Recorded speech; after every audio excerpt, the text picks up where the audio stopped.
Good morning. For years, America's automakers have faced serious challenges: burdensome costs, a shrinking share of the market, and declining profits. In recent months, the global financial crisis has made these challenges even more severe. Now some U.S. auto executives say that their companies are nearing collapse, and that the only way they can buy time to restructure is with help from the federal government. This is a difficult situation that involves fundamental questions about government's proper role. On the one hand, government has a responsibility not to undermine the private enterprise system. On the other hand, government has a responsibility to safeguard the broader health and stability of our economy. Addressing the challenges in the auto industry requires us to balance these two responsibilities. If we were to allow the free market to take its course now, it would almost certainly lead to disorderly bankruptcy and liquidation for the automakers.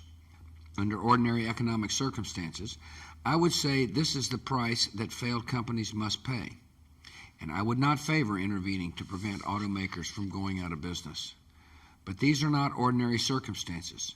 In the midst of a financial crisis and a recession, allowing the U.S. auto industry to collapse is not a responsible course of action. The question is how we can best give it a chance to succeed. Some argue the wisest path is to allow the auto companies to reorganize through Chapter 11 provisions of our bankruptcy laws and provide a federal loan to keep them operating while they try to restructure.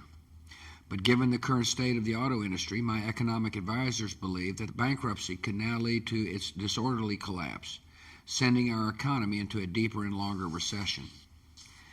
A more responsible option is to give auto companies an incentive to restructure outside of bankruptcy and a brief window in which to do it.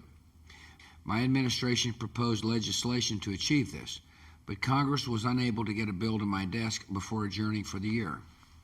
This means the only way to stave off a collapse of the auto industry is for the executive branch to step in. So yesterday I announced that the federal government will grant loans to auto companies, which will provide help to them in two ways. First, the loans will give automakers 3 months to put in place plans to restructure into viable companies, which we believe they are capable of doing. Second, if restructuring cannot be accomplished outside of bankruptcy, the loans will provide time for companies to make the legal and financial preparations necessary for an orderly Chapter 11 process that offers a better prospect of long-term success. The terms of the loans will require the auto companies to demonstrate how they would become viable. They must pay back all their loans to the government and show that their firms can earn a profit and achieve a positive net worth. This restructuring will require meaningful concessions from all involved in the auto industry: management, labor unions, creditors, bondholders, dealers, and suppliers. If a company fails to come up with a viable plan by March 31st, it will be required to repay its federal loans. Taken together, these conditions send a clear message to everyone involved in American automakers. The time to make the hard decisions to become viable is now, or the only option will be bankruptcy. The actions I'm taking represent a step that we all wish were not necessary.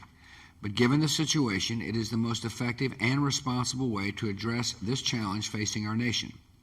By giving the auto companies a chance to restructure, we will shield the American people from a harsh economic blow at a vulnerable time. And we will give American workers an opportunity to show the world once again that they can meet challenges with ingenuity and determination and emerge stronger than before. Thank you for listening.